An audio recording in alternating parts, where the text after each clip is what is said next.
तलाकशुदा पति पत्नी ट्रेन में मिले। फिर जो हुआ उसने सबको हैरान कर दिया। दिल्ली से कोलकाता जाने वाली रात की सुपरफास्ट एक्सप्रेस अपने समय पर प्लेटफार्म से रवाना हुई। बाहर तेज बारिश हो रही थी। ट्रेन धीरे धीरे अंधेरे को चीरती हुई आगे बढ़ रही थी। कोच नंबर B2 में सीट नंबर 37 पर बैठा था आरव। लगभग 3 साल पहले उसका तलाक हो चुका था। उसके चेहरे पर थकान थी और आंखों में अनकहे दर्द की परछाइयाँ। कुछ ही मिनटों बाद एक महिला उसी कंपार्टमेंट में आई। उसने अपना बैग रखा और जैसे ही सामने वाली सीट पर बैठी, दोनों की नज़रें मिली। दोनों एक पल के लिए बिल्कुल जड़ हो गए। वह कोई और नहीं, आरव की पूर्व पत्नी नंदिनी थी। 3 साल बाद पहली बार दोनों आमने सामने बैठे थे। न कोई मुस्कान, न कोई नमस्ते, सिर्फ खामोशी। ट्रेन अपनी रफ्तार से दौड़ रही थी और दोनों अपने अपने अतीत में खोए हुए थे। करीब 1 घंटे बाद अचानक पूरे डिब्बे की लाइट कुछ सेकंड के लिए चली गई। अंधेरा छा गया। जब लाइट वापस आई तो नंदिनी का छोटा हैंडबैग गायब था। उस बैग में कुछ ज़रूरी दस्तावेज और एक बंद लिफाफा था जिसे वह किसी भी कीमत पर खोना नहीं चाहती थी। कोच में हलचल मच गई। टीटी आया, यात्रियों से पूछताछ हुई, लेकिन किसी को कुछ पता नहीं था। नंदिनी परेशान थी। तभी आरव ने पहली बार उसकी ओर देखकर कहा, अगर तुम चाहो तो मैं बैग ढूंढने में तुम्हारी मदद कर सकता हूँ। नंदिनी ने कुछ पल सोचा, फिर धीरे से सिर हिला दिया। दोनों पूरे कोच में बैग तलाशने लगे। तभी आरव की नज़र एक आदमी पर पड़ी जो बार बार पीछे मुड़कर उन्हें देख रहा था। उस आदमी के साथ में बिल्कुल वैसा ही काला बैग था। आरव को शक हुआ, लेकिन उसने पहले कि वह कुछ कहता ट्रेन अगले स्टेशन पर रुक गई और वह आदमी जल्दी जल्दी नीचे उतर गया। वही है, आरव चिल्लाया। दोनों भी प्लेटफार्म पर उतर गए। बारिश तेज हो चुकी थी। वह आदमी भीड़ में गायब होने लगा। आरव और नंदिनी उसके पीछे दौड़ पड़े। आखिरकार उन्होंने उसे पकड़ लिया, लेकिन जब बैग खोला गया तो वह किसी और यात्री का निकला।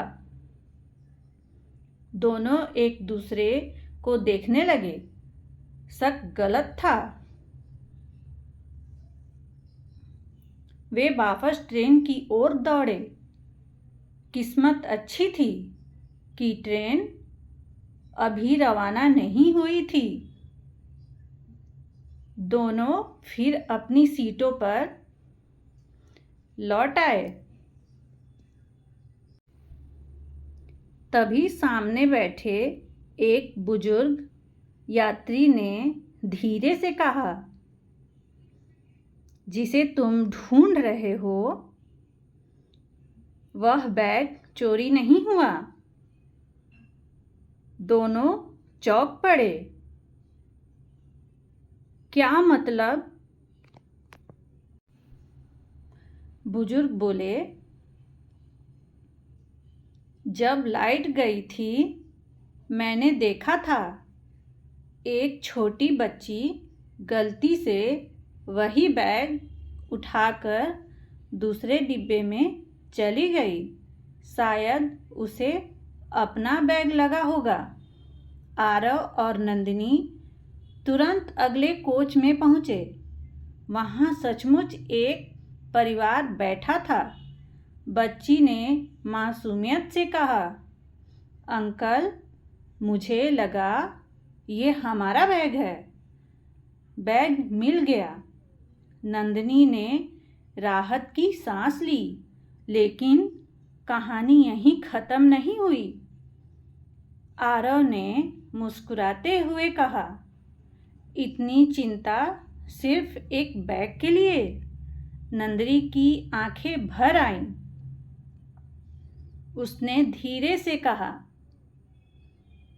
बैग के अंदर एक ऐसा सच है जो मैंने 3 साल से किसी को नहीं बताया। आरव चुप हो गया। नंदिनी ने बैग से एक पुराना लिफाफा निकाला। उसमें अस्पताल की रिपोर्ट थी, कुछ तस्वीरें और एक अधूरा पत्र था। आरव ने कांपते हाथों से पत्र खोला। उसमें लिखा था, आरव, अगर तुम यह पत्र पढ़ रहे हो तो शायद मैं हिम्मत जुटा चुकी हूँ। हमारे तलाक की असली वजह वह नहीं थी जो तुम समझते रहे।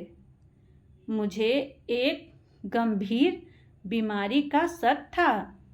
मैं नहीं चाहती थी कि मेरी वजह से तुम्हारी ज़िंदगी रुक जाए। इसीलिए मैंने खुद को तुमसे दूर कर लिया। लेकिन बाद में रिपोर्ट सामान्य निकली।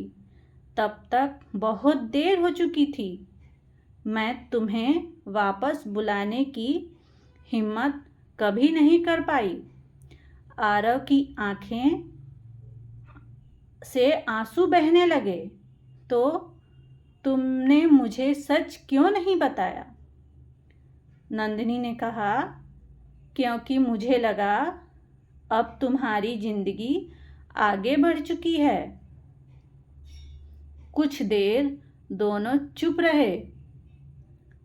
तभी सामने बैठे वही बुजुर्ग मुस्कुराए और बोले, बेटा, कभी कभी रिश्ते अदालत में नहीं टूटते, वे गलतफहमियों से टूट जाते हैं। सुबह होने लगी। ट्रेन अपनी मंजिल के करीब पहुंच रही थी। स्टेशन आने की घोषणा हुई। दोनों अपने अपने बैग उठाकर दरवाजे की ओर बढ़े। आरव ने धीरे से पूछा,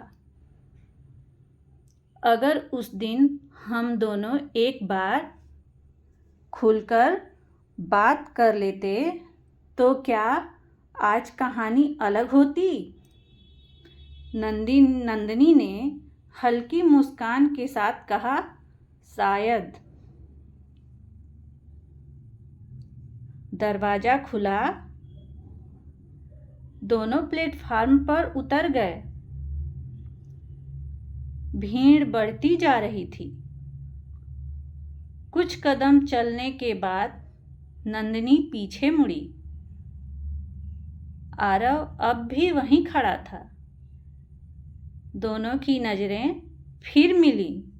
इस बार खामोशी में शिकायत नहीं थी, सिर्फ एक अधूरी कहानी थी जिससे इन्हें यह सिखा दिया कि रिश्ते अक्सर झूठ से नहीं बल्कि छुपे हुए सच और अधूरी बातों से टूटते हैं। धन्यवाद। अगर कहानी अच्छी लगी हो तो मेरे चैनल को लाइक, कमेंट, सब्सक्राइब ज़रूर करें।